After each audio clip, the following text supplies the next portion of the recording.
Hello, Tim Ferris, and welcome, and thank you very much for agreeing to talk to us today. My pleasure. You lead the Partners Healthcare Population Health Programme in Boston. Yes. And my first question is, can you just give us an overview of the programme and what it's trying to achieve? Well, I'll first describe the population of patients that we're managing. We've taken on financial risk for the increases in the costs of care for a population of about 500,000 patients. They're both commercial and Medicare patients and a small number of Medicaid patients. And these are patients who are assigned to us because they see our primary care doctors. And Partners Healthcare has several hospitals, Mass General Hospital, Brigham and Women's Hospital, some community hospitals, but also a network of community doctors. And it's that network of community doctors and the primary care doctors at our hospitals that whose patients define the patients in the Pioneer ACO and in our risk contracts. So the Population Health Programme is one of the accountable care organisations that's set up in the US. What does that mean for the way that you work with the different organisations in this network that you just described?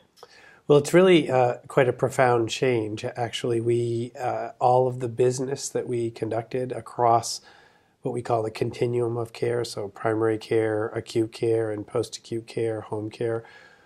We have all of those organizations within our Partners Healthcare, within our integrated delivery system. But all of those organizations function every tub on its own bottom, and they bill for their services on a fee-for-service basis.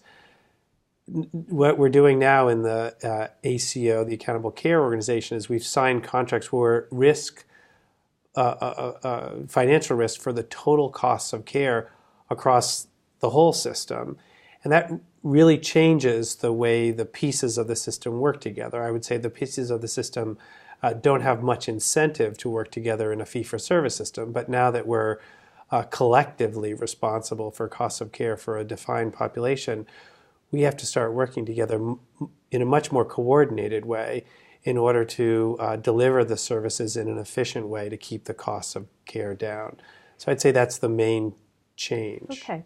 And I understand that primary care is pretty much at the centre of the Population Health Programme. Can you explain a bit about why that is and how that works? Yes, primary care is very much at the centre of it for two reasons. The first is that's how our population is defined, as I described earlier, that the patients we're at risk for are the patients that visit our primary care doctors.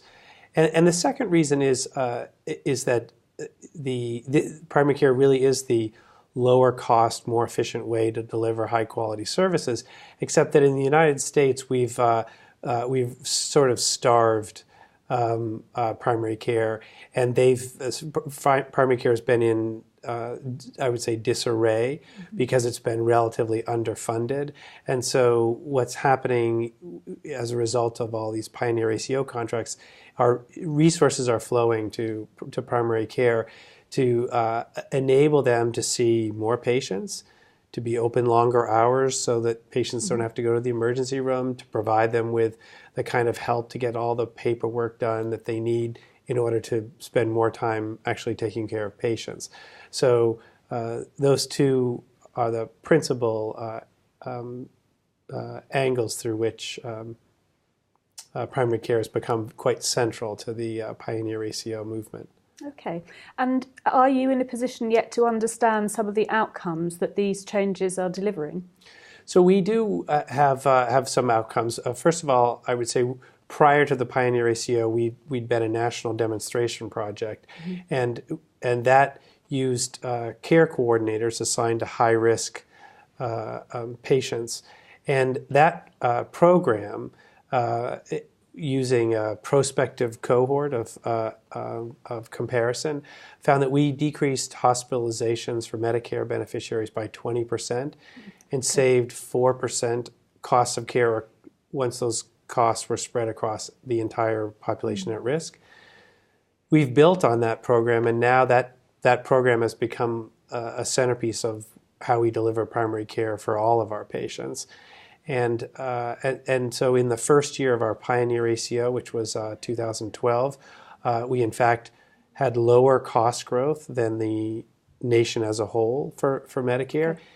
And under our contracts, that lower cost growth meant that we received a check because we get to keep some of the savings that we generated. So we generated savings for the U.S. taxpayer, and we're able to share in some of that savings.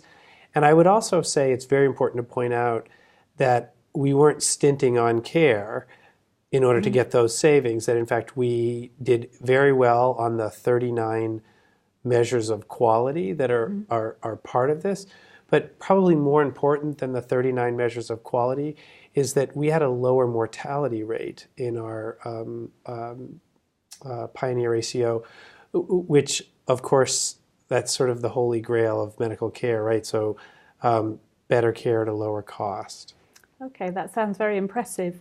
And my final question is, if you had to say what are the kind of key or magic ingredients that really make this work, what do you think they are? I would say a deeply committed leadership is absolutely critical. I would say articulating a clear and convincing vision for the people who have to do the work. I think the helping people through a change requires an enormous amount of both persistence, but also you have to go through the change with them. You have to create a community that has made a decision to go through a change together, and you have to spend a lot of time on communication, clear communication. Why are we asking you to change? What are the goals? And specifically, and probably most importantly, everyone in our organization shares one goal, no matter what our differences are, and that is to take the best care of the patient as possible. And it's very important to be able to articulate how these changes result in better care. And it's not just about cutting money. There's always suspicion that administrators are about cutting money, right? But our programs, each of our programs that we're asking people to engage in, there's a clearly identifiable benefit to our patients. And that's what gets our clinicians excited about it, even as they are not so excited about all the changes. Tim Ferris, thank you very much indeed. That was very interesting. Thanks. It was my pleasure. Thanks.